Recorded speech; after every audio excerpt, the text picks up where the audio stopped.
Students, మనం ఈరోజు ఈ వీడియోలో రసాయన శాస్త్రం కెమిస్ట్రీకి సంబంధించి first year 2 marks questions, very important questions గురించి, అట్లాగే వాటికి ఏ విధంగా ఆన్సర్ చేస్తే మనకు ఫుల్ మార్క్స్ వస్తాయి, ఆన్సర్స్ రెండు కూడా ఒకటేసారి మనం ఈ వీడియోలో చూద్దాం.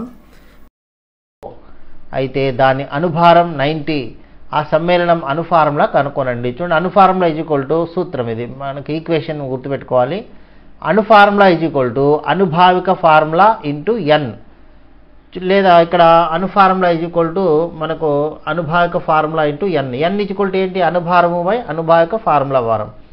అనుభారం ఎంత? చూడండి, CH2O ని మనకు అనుభారం తీసుకున్నట్లయితే ఇక్కడ అనుభారము మనకు CH2O వచ్చేసి ఇక్కడ అనుభావిక ఫార్ములా భారం మనం తీసుకుంటాము. ఎంత వచ్చింది? 30. అనుభారం ఎంత అంటే ఇక్కడ ఇచ్చారు ప్రాబ్లంలో 90. సో 90/30 3, అంటే n 3 ఉందన్నమాట. ఇక్కడ అనుఫార్ములా అనుభావిక ఫార్ములా ఇదే కదా, CH2O టేకన్ ట్వైస్ అనేస్తాం. దట్ మనం చేసినట్లే 3C × 3 అంటే 3 కార్బన్లు కాబట్టి C3. 2 × 3 6 హైడ్రోజన్స్, O3 C3H6O3 అనమాట.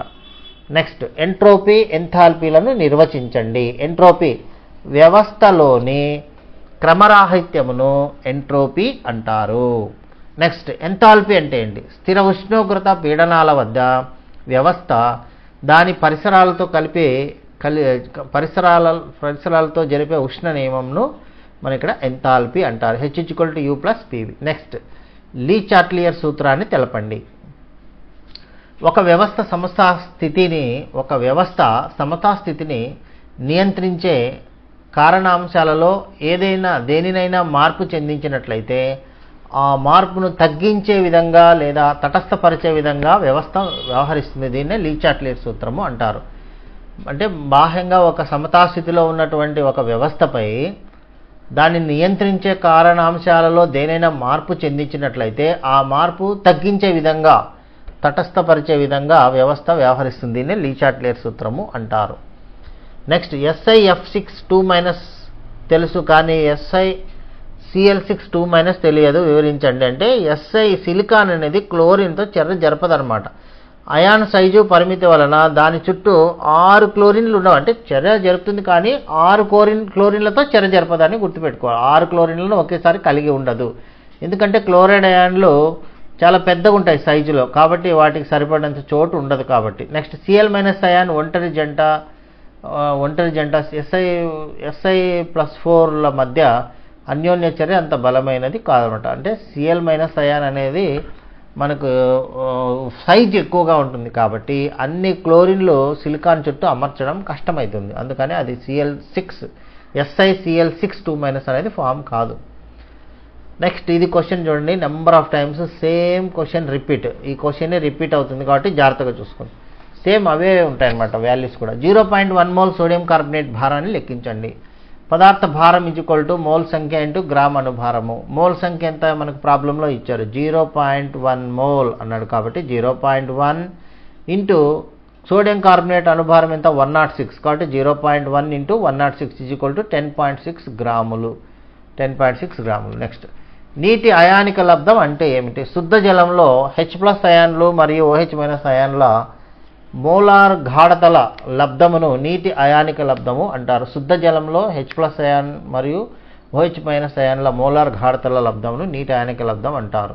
నెక్స్ట్, గతిక శాస్త్రం మొదటి నియమం తెలపండి. శక్తిని సృష్టించడం కానీ లేదా నాశనం చేయడం కానీ వీలు కాదు. ఇది మనకు చిన్నప్పటి నుంచి, అంటే 8th క్లాస్ నుంచి తెలిసినదే. నెక్స్ట్, ప్రమేయ సమూహ సాదృశ్యం అంటే ఏమిటి? ఒక ఉదాహరణ ఇవ్వండి. 2 లేదా అంతకంటే ఎక్కువ సమ్మేళనాలకు ఒకే అణు సంకేతికం ఉండి ప్రమేయ సమూహంలో తేడా, దేంట్లో తేడా ఉంటుంది? ప్రమేయ సమూహంలో తేడా ఉన్నట్లయితే ఆ సదృశ్యాన్ని ప్రమేయ సమూహ సాదృశ్యము అంటారు. ఎగ్జాంపుల్, CH3 CH2 CHO అంటే ఇక్కడ ప్రొపనాల్ డిహైడ్, ఇది వచ్చేసి అసిటోన్. ప్రొపనాల్ డిహైడ్ వేరు, అసిటోన్ వేరు, రెండు కూడా స్ట్రక్చర్స్ వేరు ఉన్నాయి కానీ వాటి ఫార్ములాలు ఒకటే ఉన్నాయి కాబట్టి ఇది ఒక ప్రమేయ సమూహ సదృశ్యం.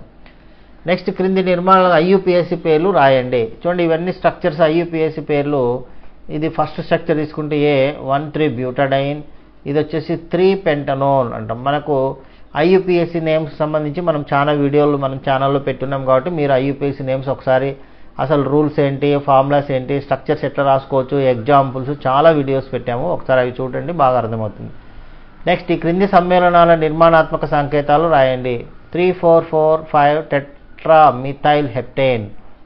చూడండి ఇక్కడ 3,4,4,5 చూడండి, టెట్రా మిథైల్ హెప్టేన్ అనమాట, ఇది స్ట్రక్చర్. నెక్స్ట్ 2-మిథైల్ 1-బ్యూటీన్ అంటే ఇది స్ట్రక్చర్.